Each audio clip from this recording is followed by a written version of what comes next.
প্রিয় মুসলিম ভাইরা, আমরা দেখতে পাচ্ছি যে আমেরিকা এবং তার তার প্রক্সি রাষ্ট্র ইসরায়েল তারা বছরের পর বছর ধরে আমাদের মুসলিম ভাই বোনদেরকে হত্যা করছে। এবং আমরা দেখতে পাচ্ছি ওরা রিসেন্টলি ইরানে আমাদের অবস্থিত ভাইদেরকে হত্যা করা শুরু করেছে, তাদের লিডারদেরকে হত্যা করতেছে। শুধুমাত্র মধ্যপ্রাচ্যে অস্থিতিশীলতা তৈরি করা এবং ইরান থেকে শুরু করে মধ্যপ্রাচ্যে এবং আমাদের দেশগুলোতেও ওদের দ্বারা হচ্ছে দালাল, তাদের অবস্থাকে মজবুত করার জন্য।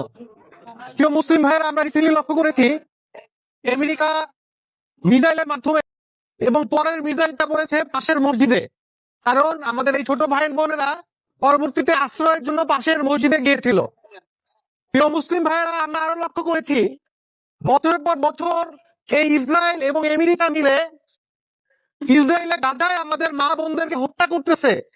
তারা শুধু হত্যা করেই ক্ষান্ত হয়নি, তারা নিশ্চিত করেছে আশপাশে মুসলিম শাসন ব্যবস্থায় যেন ভীতু এবং কাপুরুষ দালাল শাসকরা থাকে এবং এই মুসলিমদের ভিতরে যারা আল্লাহ এবং তার রাসূলকে ভালোবাসে, যারা কিনা আল্লাহকে শ্রদ্ধা দেয়, পাঁচ ওয়াক্ত নামাজ কায়েম করে, তারা যেন শক্তি জোগাড় করে এই ইসরায়েল এবং আমেরিকাকে এই মধ্যপ্রাচ্য থেকে, মুসলিম বিশ্ব থেকে বের না করতে পারে। তার জন্য কিন্তু তারা বছরের পর বছর এই মধ্যপ্রাচ্য থেকে শুরু করে আমাদের মুসলিম ভূখণ্ডতে তাদের দালাল প্রতিষ্ঠা করেছে। প্রিয় মুসলিম ভাইরা, আমরা এই মসজিদের সামনে দাঁড়িয়েছি কারণ আমরা জানি মসজিদ গুলোতেই ইমানদার ব্যক্তিরা থাকে এবং তারা শত কষ্টের মাঝখানে হলেও পাঁচ ওয়াক্ত নামাজ পড়ে তারা হারাম থেকে বিরত থাকে এবং তারা আল্লাহকে সেজদা দেয়। প্রিয় মুসলিম ভাইরা, আমরা দেখতে পাচ্ছি রিসেন্টলি যে আমরা গ্যাস তেলের ক্রাইসিসে ভুগছি, এই টাকা কিন্তু আমাদের পকেট দিয়ে যাচ্ছে এবং এটার অন্যতম কারণ হচ্ছে আমেরিকা। আমেরিকার ব্যবস্থার কারণে আমরা আমাদের গ্যাস নিজেরা ভূমি থেকে তুলতে পারি না, আমরা আমাদের তেল নিজেরা কিনতে পারি না, কারণ আমেরিকা আমাদের শাসকদের উপর বল প্রয়োগ করে এবং বিভিন্ন ভাবে জুলুমকৃত চুক্তি চাপিয়ে দেয়।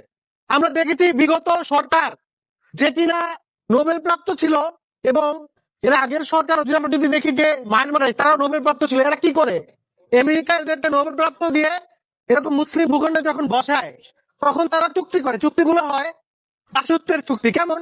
আমরা ভাই রাশিয়ার থেকে তেল কিনবো, 2টা পয়সা কমে পাবো, 2টা পয়সা কমে যদি তেল পাই তাহলে তো আমরাই একটু শান্তিতে গাড়ি চলতে পারবো, একটু কম দামে খাবার পাবো।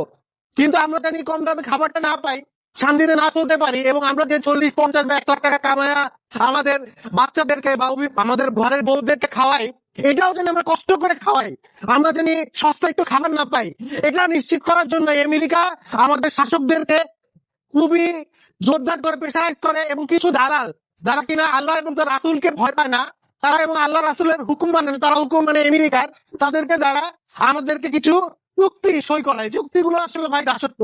আপনারা কি চাবেন যে আপনারা যে 50,000 টাকা কামান বা 20,000 টাকা কামান, সেই টাকা দিয়ে আপনার ছেলে মেয়েদেরকে একটু মাংস ভাত না খাওয়িয়ে সেই টাকা আমেরিকাকে দিয়ে দিতে?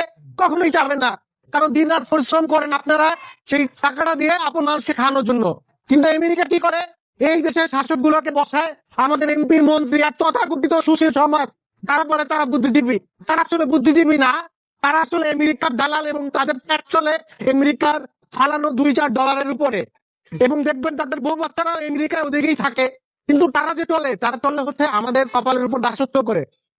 চুক্তিগুলো যদি না থাকতো, আমরা জানি এই চুক্তিগুলো না থাকলে ভাই আমরা কম বেশ ভালো কিছু খেতে পারতাম। এখন আমরা যদি আমেরিকার দাসত্বটাকে মেনে নিই তাহলে ভবিষ্যৎ কেমন হবে? আমরা তো কষ্ট করে চলছি, আমাদের ছেলে মেয়েদের বড় করছি। আমেরিকা যেহেতু সিরিয়া, লিবিয়া, জর্ডান এই অঞ্চলগুলোতে হামলা করেছে, ইরানে হামলা করছে, আমাদের ভাই বোনদেরকে হত্যা করতেছে, আমরা যদি আমেরিকার ক্ষমতা শেষ করে আল্লাহ এবং তার রাসূলের ক্ষমতা না আনি এবং আমরা যদি এভাবেই বসে থাকি, তাহলে সেদিন দূরে নয় যে আমেরিকা এই বঙ্গোপসাগরে তার একটা জাহাজ বসিয়ে মিসাইলটা মারবে আমাদের বাচ্চাদের গায়ে, আমাদের মা বোনদের গায়ে বা আমাদের গায়ে। কারণ ওদের মূল লক্ষ্য হচ্ছে পৃথিবী থেকে আল্লাহ এবং তার রাসূলের হুকুমকে সরিয়ে দেওয়া। যদি আল্লাহ এবং তার রাসূলের হুকুমকে সরিয়ে দিতে পারে তাহলে কিন্তু ওরা দাসত্বের শিখ হয়ে আমাদেরকে আটকাইতে পারে এবং আমাদের সম্পদগুলো লুণ্ঠন করতে পারে, আমাদের জীবনকে দুর্বিষহ করে দিতে পারে। এর সমাধান কি? আমাদের ইমাম সাহেব যখন আমাদেরকে নামাজ পড়ান, তিনি তো আমাদের নেতা, ঠিক তার উপরে আমরা কিন্তু কলেমা লেখাটা দেখতে পারি, যেটা টাইপস করা থাকে। এই কলেমা হচ্ছে ভাই আমাদের পতাকা, এই কলেমাই আমাদের সকল সমস্যার সমাধান দিবে বা দেয়। কিভাবে দেয়? আমরা দেখতে পারি রাসূল সাল্লাল্লাহু আলাইহি সাল্লাম তিনি যখন মদিনায় রাষ্ট্র প্রতিষ্ঠা করেছিলেন, এরপর থেকে যখনই কেউ জুলুম করেছে এই মদিনার রাসূল সাল্লাল্লাহু আলাইহি সাল্লামের খেলাফত ব্যবস্থায় জুলুমকে প্রতিহত করেছে। শক্তি ছিল না, তারা শক্তি বানিয়েছে।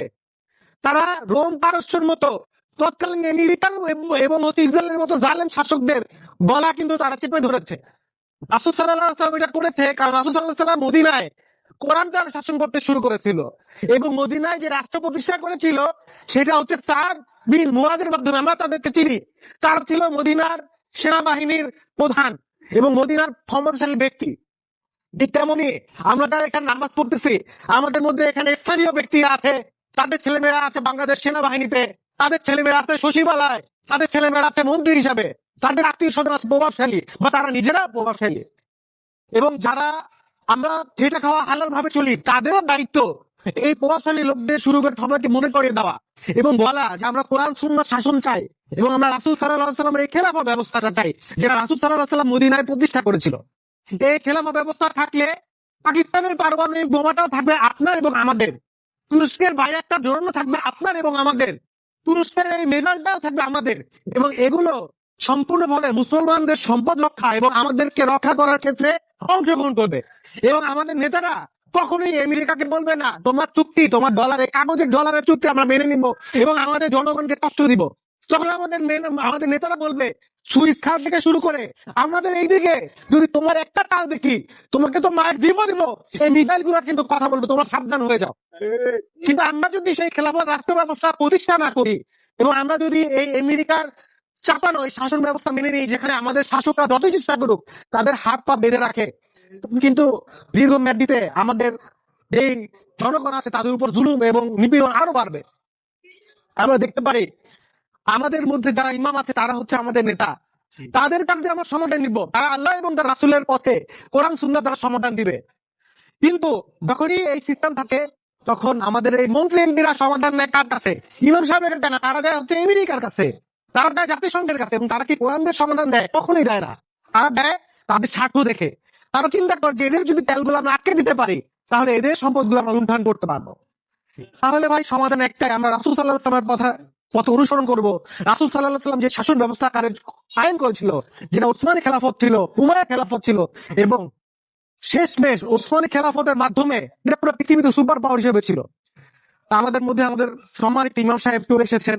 আমরা চাচ্ছি উনি আমাদেরকে কিছু দিক নির্দেশনা দিবেন এবং তার কথা দ্বারা কোরআন সূরা দ্বারা আমাদেরকে আকৃষ্ট করবেন। আমরা একটু তাকে আহ্বান জানাই।